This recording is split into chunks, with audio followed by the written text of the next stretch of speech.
preserved for our walk in this world. They resound with God's own heart. All right, good evening, everybody. Good to be here with you. It was exciting to get the invitation to come up here. I really appreciate Scott very much for that, and really excited about the topic. So we're going to talk about idols, and we think that maybe this topic doesn't apply to us as much, but it really does. Just not in exactly the same ways it did for ancient Israel, but a lot of the principles are still the same.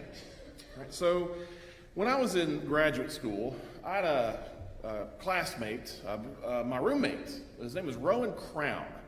This big 6'3" Australian guy. We called him Rowan Clown because he just had that face. He never really took things seriously and always was laughing, and so that was our nickname for him. He also sometimes was maybe a little slow on the uptake, and so that kind of contributed to some of that, I think. But when I heard a story that he told one time about going out to a Chinese restaurant, and when he was there, they went up to pay, and they went up to pay, and they saw a little statue behind the counter, and it had, I forget what was it, like a rice cake or something in front of it. And he didn't really know what that was. And so he asked the lady behind the register, what is that exactly? And they said, we're feeding our God. And that was a surprise to him, but it's always stuck with me. It's interesting. Also because why would you give your God a rice cake? That doesn't seem like the most appetizing thing, especially this is something you worship, right? And so when we look at idols, right, idols exist. They still exist. And the thing is, they're always hungry. Now, what is an idol? Okay, so what is an idol exactly? And in the ancient world, what we see is that idols served really important functions for people. It helped them to give them the illusion of control. If you want something, you need something, you want your crops to be more bountiful, you want to have more children, you want some kind of blessing in life, you go do something for your God, and your idol was sort of a contact point for that. And you would sing to it. If you were a priest, you'd sing to it and feed it and do all the other stuff just like you would, almost like a person. In fact, I had a student in class, and I was describing idolatry in class one day, and this guy says, so basically what you're telling me is this is like an ancient American Girl doll. And I was like, not totally wrong, right? Because you have to take care of these things. You have to do all this stuff for them because they can't really do anything for themselves. And there are stories in the Bible that actually have that as kind of a theme behind it. Well, one of the big laws, one of the most important laws for ancient Israel was not to have any other gods, not to make any graven images. And in Exodus, when we see Moses saying here, you shall not, or God says through Moses, you shall not make for yourself a carved image or any likeness of anything that is in heaven above, or that is in the earth beneath, or that is in the water under the earth. Now, the Israelites had lots of ups and downs, and it was often religious in nature. And so one of the first things, Moses goes up to Mount Sinai. One of the first things that comes out is you got Aaron making a golden calf. Now this is AI generated. I just wanted to see what AI had to say about this. So I said, give me a picture of Aaron making the golden calf. It's not too bad. It kind of gets a general idea of what it probably looked like. It probably looked something like this. About the same size, maybe a little bit smaller than this, but pretty close. And, the people, they say, well, what, this man Moses, well, we don't know what's become of him. We need something, so let's make an idol. And, of course, when it all happens and Moses comes back down, Aaron's like, hey, man, we just sort of jumped out of the fire. And That's his explanation, right? I always wondered what kind of sibling look that Moses gave to Aaron at this really terrible excuse for making this thing.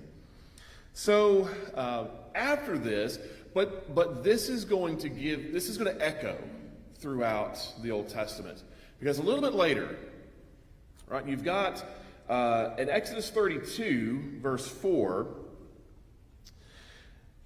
Aaron says, "These are your gods, O Israel, who brought you up out of the land of Egypt." Aaron knows better. He's been Moses' spokesman, when they went to go talk to the Pharaoh. He knows better than this. Unfortunately, history repeats itself. And what you're going to find is that a little bit later, when Jeroboam comes to the throne in the northern kingdom, he is going to immediately revamp the religious system. And what he says is, "Behold your gods, O Israel, who brought you up out of the land of Egypt."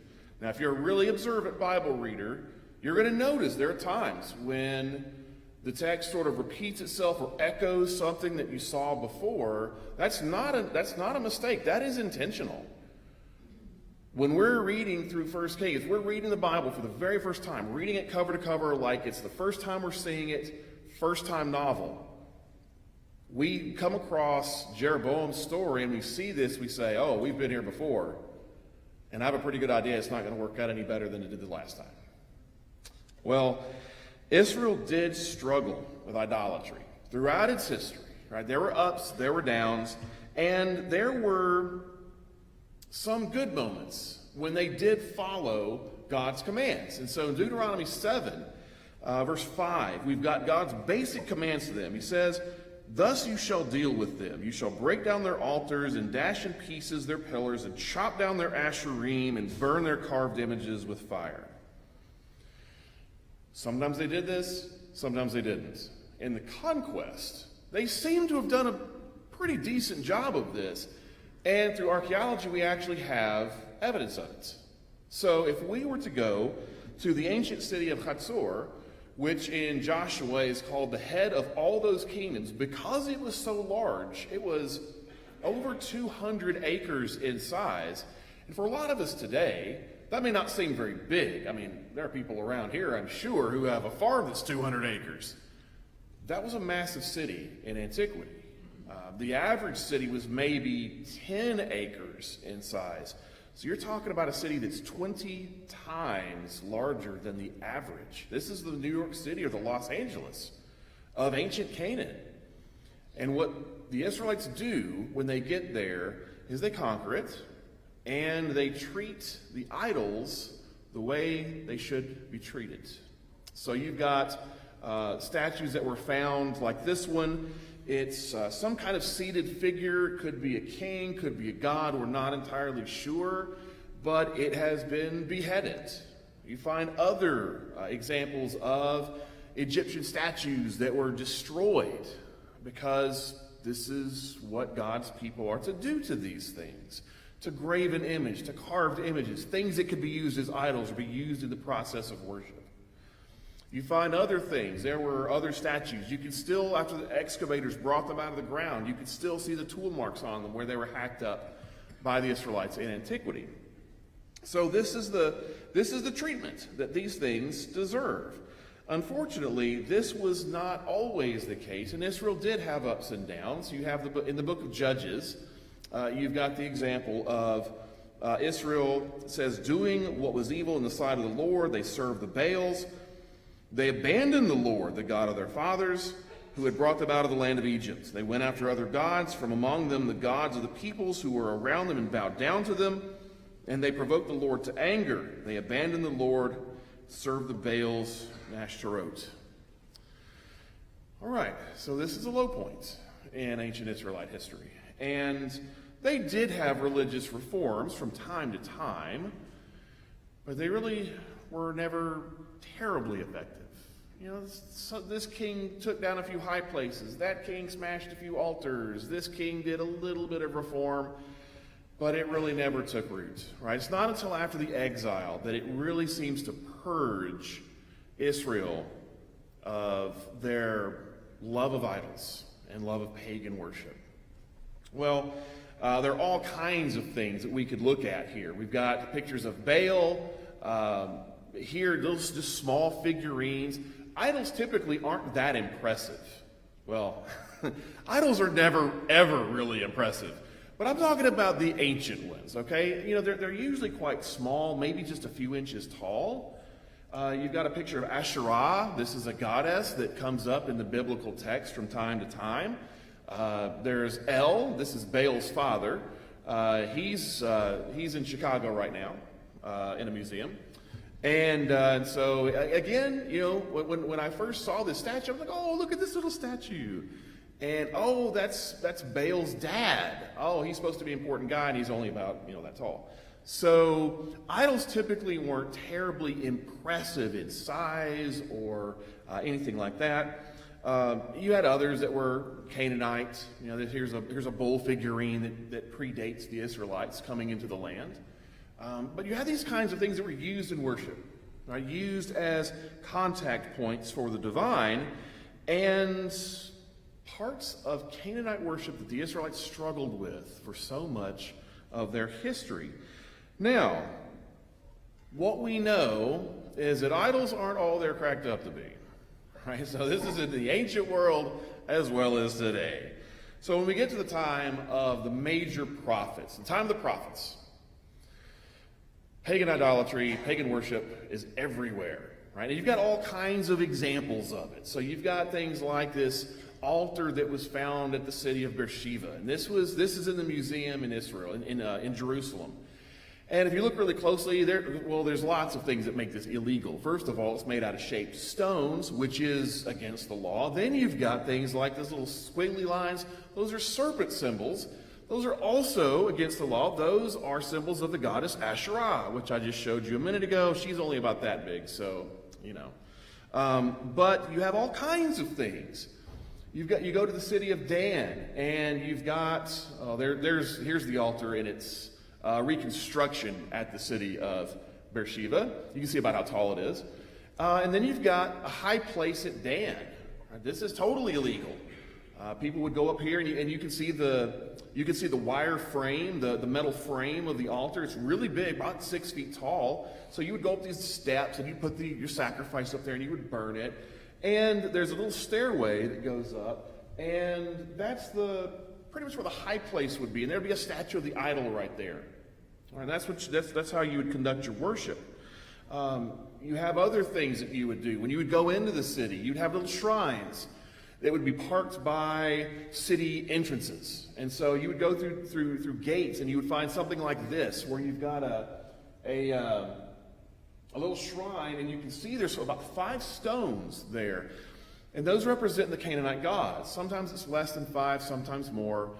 But those stones represent the Canaanite deities. And you would put your offering, your gift there, the shrine, as you were doing business in the city. Well, Jeremiah comes along.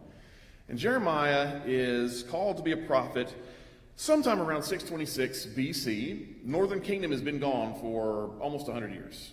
They've already been carried off. And that actually makes it into Jeremiah's message. Because he tells the southern kingdom, did you not learn? Did you not get the message? Your sister, did you see what happened to her? You're doing exactly the same things that she was taken off for. Well, in Jeremiah's message, and in the message of the prophets, you would often have references to adultery and spiritual adultery. Now, this is a big thing because in the ancient world, adultery was a crime punishable by death. It carried the death penalty if you were charged and convicted. All right? And I think maybe because of the seriousness of it, that's why God chose that as imagery for his relationship with Israel. Because this is something that is, God's relationship with Israel is something that's personal. With his creation, it's personal. With us, it's personal. It's a personal thing. It's a very deep and intimate thing. And its violation is terrible.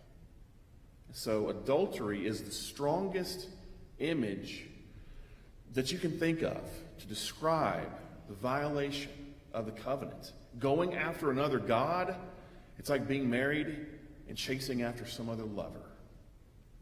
That's what it means. Well, Jeremiah talks about this. Jeremiah chapter 3. Have you seen what she did, that faithless one Israel? How she went up on every high hill and under every green tree, places of worship, and there played the whore. She polluted the land, committing adultery with stone and tree. Surely as a treacherous wife leaves her husband, so have you been treacherous to me, O house of Israel, declares the Lord. This is the imagery Jeremiah uses to describe the betrayal of God's people when they turn their backs on him and go find other things to worship. The stone and tree, committing adultery with stone and tree, that's standing stones and sacred trees. Okay, so these are objects of worship that she's doing. This is spiritual adultery that Israel's been guilty of. Now, the great tragedy here is that Israel has gone after these other gods. She's gone after the idols, recklessly, breathlessly chasing them, and they don't. They don't care about her at all.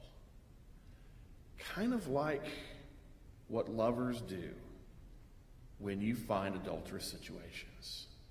They use, abuse, and abandon. In Jeremiah chapter 4, and you, O desolate one, what do you mean that you dress in scarlet, you adorn yourself with ornaments of gold, you enlarge your eyes with paint? In vain you beautify yourself. Your lovers despise you. They seek your life. Her lovers are her false gods that she's going after. All right, so idols are a very, very dangerous thing. Now, life is filled with difficulties. Life is filled with challenges, and every generation has their own, right? So a few days, I guess a little while ago, I was looking at Facebook and ran across a meme that said it was the Gen Z Trauma Starter Pack. And it was all the heartbreaking movies that came out of the 80s. And looking back at some of those, I guess so. I'm Gen X, right? So I know there are other boomers and others had to deal with World War II and the aftermath, which is awful all on its own. But we had movies like Where the Red Fern Grows, the best movie to make you not ever want to own a pet, or Watership Down. Oh, it's an animated movie about bunnies. No, it is not. It is animated rabbit carnage. Okay? Old Yeller is a good one, right? So what happens when your best friend, your loyal companion that you love almost as much as life itself gets sick? You take him out back and shoot him, right? That's the moral of the story. That's for Gen Xers. And then Optimus Prime, right? Transformers the movie. So I know this may not connect as much with the ladies as it will with the guys. But, if you grew up in the 80s and you were a guy who maybe didn't come out of a very good home, you looked at Optimus Prime as you looked up to this guy, right? He was kind of a father figure. And he always did the right thing, stood tall, stood strong when you needed to. He could be forgiving, always offered sage advice. And, when Transformers the movie came out in movie theaters, this was the apex of cinema for me. And so my little sixth grade self, I go pay good money to go to the movie theater, and 40 years and it still gets me. I go pay good money to sit in the movie theater and watch my robot dad die on screen in front of me. All right, that's the Gen X thing in a nutshell, right? But there's one more. It was the Never-Ending Story, and I already hear groans. All right, it's my people. So if anybody hasn't seen the magic of the Never-Ending Story, right? I won't ruin that one for you like the others. They've been around since the early '80s. But you've had time. But in the never-ending story, right? There is one. There is a death, and it is traumatic. If you don't get at least somewhat moved by that scene, I'm not entirely sure you have a soul. But in this movie, it's a race against time to stop this thing called the nothing. And it is this sort of malevolent force that is kind of like anti-creation, anti-existence, and everywhere it goes, it destroys.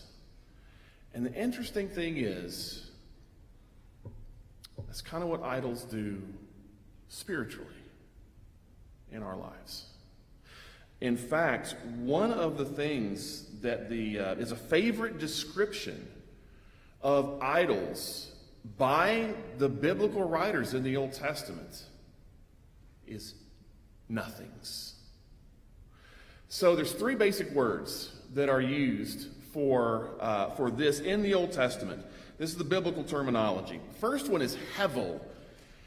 And this is a term, it means breath or vapor. It's kind of like if you, kind of like when you go out on a wintry day and you kind of breathe out and your breath just kind of hangs in the air for a minute and then it's gone. That's kind of what this is, right? Breath or vapor or mist. It's just there for a second and then it's gone. It also means vanity by extension. Vanity, fleeting, or worthless. It's a big word in the book of Ecclesiastes. So when you hear vanity, vanity, everything is vanity and chasing after the wind, right? That's the word that's used in the book of Ecclesiastes. It's also the name of Abel.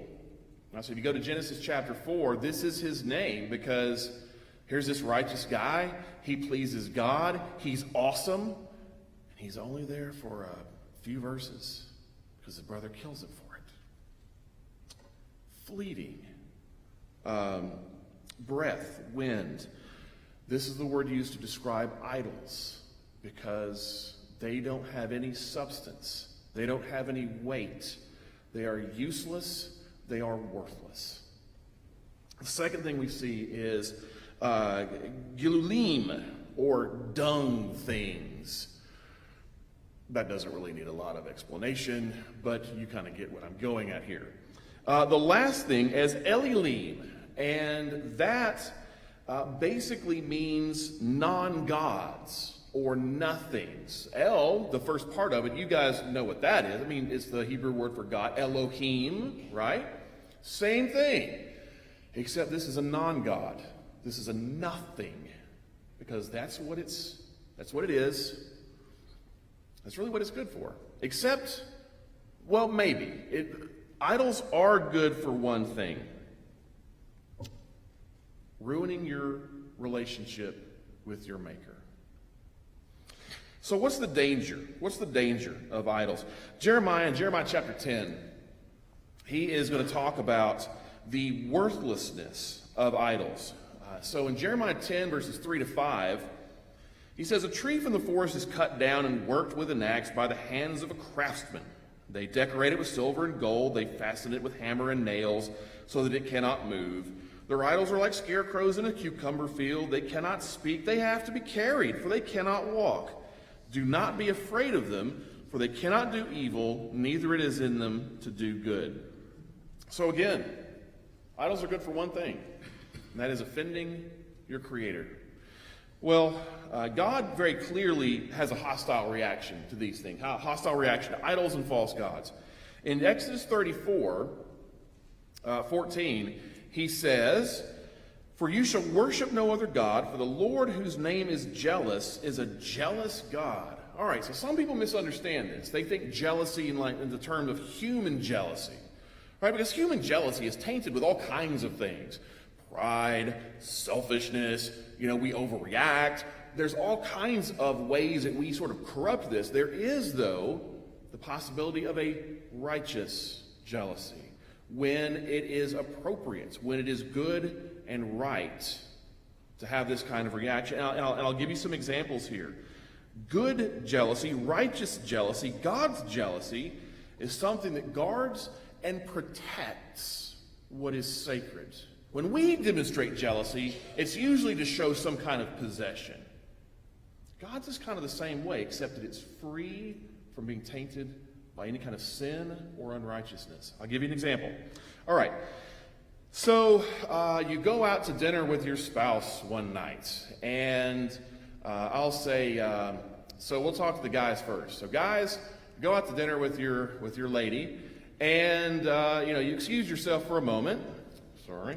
And you come back, and you see that some Don Juan has cozied up to your wife.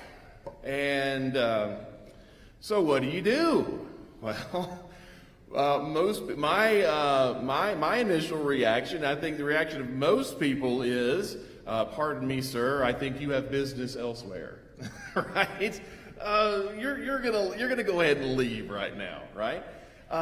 Likewise, let's say, ladies, you go out to dinner, you excuse yourself for a moment, you come back, and here you've got some Jezebel that's come up to your husband, maybe touches him softly on the shoulder or on the arm, and you say, we're going to get this sorted out, right? I don't know too many women, or guys for that matter, who would say, you know what, I'm sure that's fine.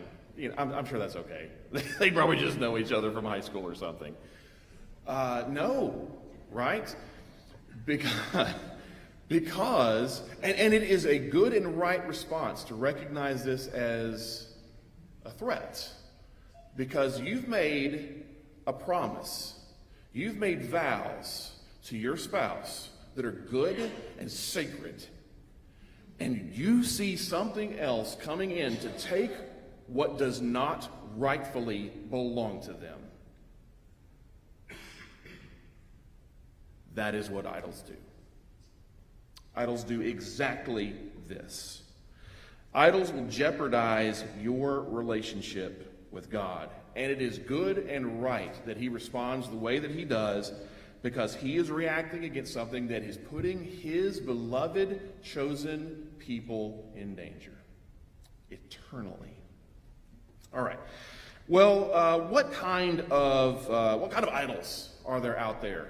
Well, there's all different kinds that you could think of, right? So you've got sports is one. I realize this is dangerous saying this in a sports town, right? Always, but there is that possibility, right? So you have idols command you to wear clothing emblazoned with the colors of your favorite team. Your happiness is determined by what a bunch of young college people do on a football field. Your happiness is dictated by a bunch of late teen, early 20-year-old young men playing a sport that you have no input in or control over. What about career? That's another one.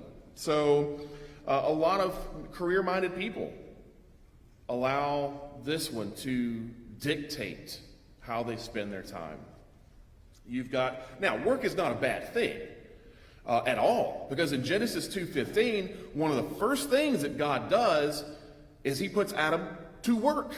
He puts him in the garden to tend it and keep it. Right? So he gives Adam almost right out of the gate, after creation is done, he immediately gives Adam a vocation. Right? For lots of reasons, not least of which is that it keeps you out of trouble. Right? So, idle hands are the devil's playground or something, I hear. So a vocation is a good thing. It's a good thing. But idols of career and success, they demand sacrifices. And so maybe you have to work late. They want your time. They maybe want your family. You don't get to see your wife and kids as much. You have a businessman, for instance, who has the noble task of wanting to make sure that his family is taken care of. So he puts in the long hours, he puts in lots of effort, he doesn't really spend a lot of time with them because he says one of these days it's going to pay off. And one of those days turns into weeks, and weeks turn into months, and months turn into years, and by the time he's finally reached the level of success that he wants, maybe his kids are already out of the house. Maybe they've already graduated from college, and he's got a nice little pile of money and huge gaps of time that he never spent with his kids. Where, in the end anyway, they never really even wanted the money. They just wanted him. Idols can tell us how much we're worth.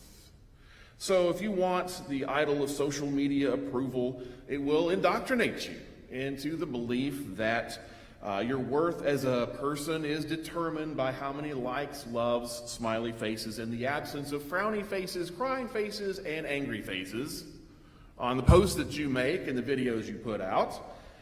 And you will drive for these things. The problem is that if approval is what we want, we're never really going to get it, not in any lasting form, because the applause always fades. And what are you left with? There's a reason why we have the saying, you can please all of the people some of the time, some of the people all of the time, but you can never please all of the people all of the time. The idol of personal appearance tells you how to dress, how much time to spend exercising, what you can and cannot eat. Minor imperfections need to be stressed over. They need to be fixed or solved.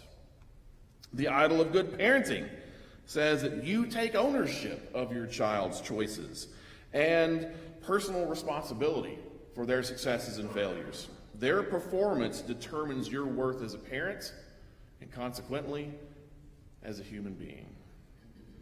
The idol of politics. So thankful we don't have to deal with this one. The idol of politics demands that you treat anybody that is different with utter disrespect, if not contempt and hatred.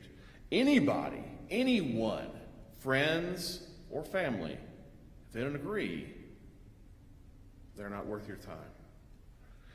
The idol of personal wealth and possessions. You have an insatiable hunger for just a little bit more, a little bit bigger house, a little bit newer car, a little bit better vacations, a little more expensive clothes. The idol of church service, if we let it become an idol. This is very popular among some ministers and their families, and like other idols, it demands sacrifices. Your time, of your energy, and even members, church members. You may not be a minister, you may not be a deacon or an elder or part of a ministry team, but even regular members, the average person in the pew, you may come to base your value on how much you visit, teach, attend worship, or give. And in the case of ministers, if you allow it, if you sacrifice your time to it, your family pays the price. And I know, and I'm sure Scott does too. Anyone in here who served as a minister probably knows someone who spent so much time in ministry, so much time doing this good stuff, that they wound up losing their family. Their family was a sacrifice. So now some people may be tempted to say, oh yeah, well I don't have a problem with any of these things. In fact, I don't worship a God at all. I'm free, and I choose freedom. I hate to tell you, but you're the worst of all. Because freedom is maybe the most intolerant and most demanding God you could possibly serve. Freedom, well, hey, I get to do what I want, go where I want, be who I want. What's wrong with that? I don't want to get tied down. Right? I don't want to get tied down. Keep my options open. Okay, so freedom tells you that you can't get married or have kids. Got it. I don't want to get stuck in a career. I want some flexibility. Okay, so freedom tells you what kind of job that you can or can't have. I don't want to be bound by any authority or tradition. I just like to keep an open mind. Okay, sure. Then freedom tells you what you can and can't believe. Sounds like freedom is one of the worst false gods you could possibly imagine. Idols are sneaky like that. An idol will try to convince you that it really has your best interest at heart, and its real goal is to make you just as empty as it is. Now, God is supposed to be the number one priority in our lives. In the Sermon on the Mount, Jesus makes it very clear, seek first his kingdom and his righteousness. And there are little things all throughout Scripture that reinforce this, all the way from the Old Testament to the New. If you go to other places in the Sermon on the Mount, Jesus will, in the Lord's Prayer, for instance, you look at the first three things that he mentions in the Lord's Prayer, they all have to do with God. The second three, only then, after you get done dealing with that, only then do you get to praying for ourselves. When Jesus is asked, what is the greatest commandment? He says, love the Lord your God with all your heart, soul, mind, and strength. And the second is like it, love your neighbor as yourself. But you make God your priority, then everything works out. You look at the 10 Commandments. The first 4 of the 10 Commandments all deal with God. The next 6 all deal with people. God has to be our number one priority. If that is the case, if you are right with God, everything else tends to work out. Now, for Judah in Jeremiah's day, their gods were made of wood and stone. Ours are different, right? Ours might be physical, they might not. But they're no less hungry. They want, and they'll eat, and they want just as much of your time, and they'll want you to neglect God just as badly. When we pass from this life, God's people are going to hear the most precious words that could ever fall on human ears. Well done, my good and faithful servant. An idol, that's very different. Because an idol will never thank you for a job well done.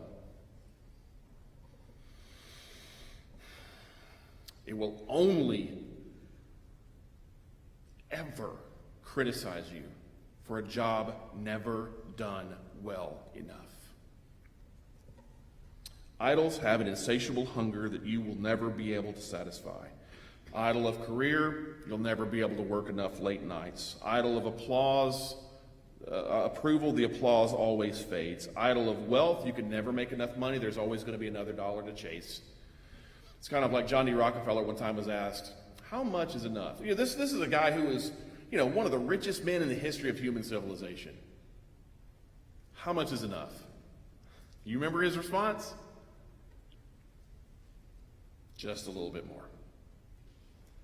That is idolatry in a nutshell. Just a little bit more. An idol that always takes everything you have will never compare to a God who always gives you everything you need.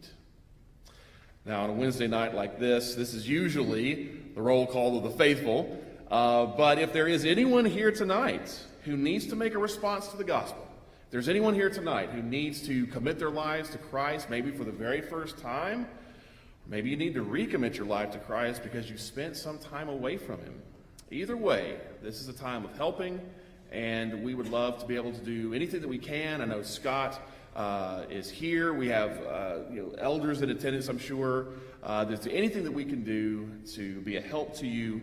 We would love to be able to do that. If you'll come up and talk to one of us at